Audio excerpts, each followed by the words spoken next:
stone church. It's now United Methodist, but originally it was a Unitarian church built by George Pullman to unite everybody. Except it didn't quite work out that way. But the original organ is still inside the church and definitely worth coming to listen to.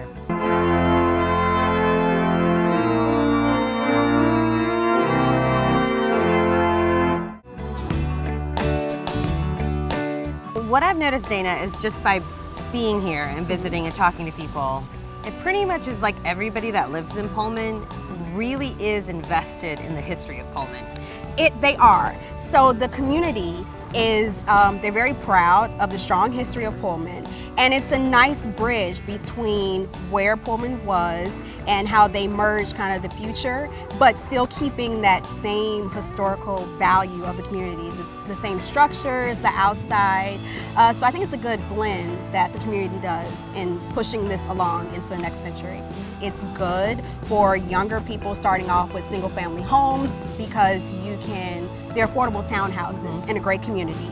As well as you have older people that are looking to settle down, still be in the city of Chicago, but kind of live more of a community, not so much of a hustle bustle of a neighborhood, tucked away. So yeah, I think Pullman's pretty diverse. The Pullman Cafe, this is absolutely adorable place. How did you guys come up with this concept and how did you end up here?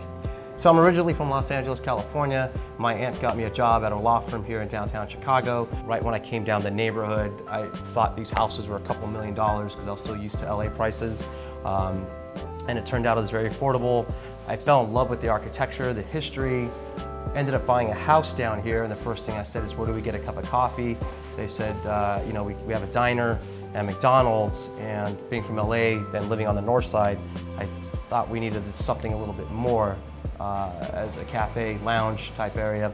And in the meantime, I started doing art within the neighborhood. Okay. So instead of me just painting stuff by myself, one neighbor asked me to paint their garage, and instead of painting it by myself, I asked them to be a part of the process. And being an artist, this is definitely a place that can inspire you to do creative things. And it feels like you've really become part of the neighborhood. Yes, I think this community has a lot of characters, and I'm one of the characters that kind of fit in this community, and we just mesh well with each other. One thing you'll love about this neighborhood, everybody knows your name. One thing that'll irritate you is everybody knows your name.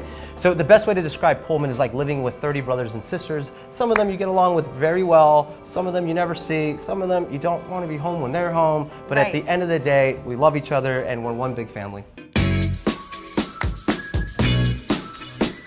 So at its peak, there were 1,700 company-owned homes in Pullman and 20,000 employees living in the neighborhood around the early 1880s. But George Pullman didn't want to deal with a tavern, so there were no bars. And currently in the neighborhood, there really isn't a place for you to drink at night, no bars.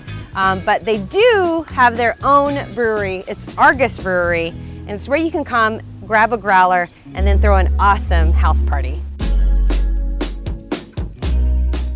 Nick, tell me about Argos. What's up, G? Well, Argos Brewery, we're located in historic Pullman. We're open for Saturday tours, for a tour and a tasting. You get to see where we brew the beer, you get to taste the beer, and hear some great stories of the neighborhood. So Pullman didn't allow alcohol to his workers. So you know Schlitz, right? Schlitz, yes. the beer that made Milwaukee Yes. famous. So Schlitz saw those 10,000 workers as an opportunity, and he purchased these 2 square blocks around right here and built Schlitz Row. It was bars, brothels, and gambling. There were no taverns inside of the community Pullman, that he built. Exactly. So people had to go outside of the community in order to get a drink. They came to Schlitz Row, and it's funny you say that, there's an old rule in Pullman that it's illegal to drink beer out of a bucket while sitting on the sidewalk. So the Pullman workers, they come here and literally get a bucket of beer, take it back, and I guess it became an issue. They had to So make it a was rule. kind of like a growler, right? So Well, it was a wooden bucket, and the wooden bucket was actually lined with lard to keep the head down and keep it cool. So yeah, we've been planning a historical reenactment tour of the wooden lard-filled bucket drinking. And you said this was the stables. This is the former Schlitz horse stables. Okay, so these are the horses that would deliver the beers. Correct. They were beer wagons. Yeah, well, just like the milkman and the ice cream man, they had the beer delivery man, and he was probably serving beer out of buckets, you know. That is awesome. And there's a really cool elevator here. Yeah, it's actually a horse-powered elevator. 2 horses would walk down the alley, and that's what would lift the elevator up and down. And tell me about the vibe here in Pullman. Sesame Street. It's a neighborhood full of characters, and I'm guessing you're great. one of them. You know, we all are. Everybody kind of knows everybody. Absolutely. Everybody knows everybody. Okay, and then not a lot to do at nighttime though. Yeah, but you know, instead of going out to bars, people have backyard parties more often. Cheers!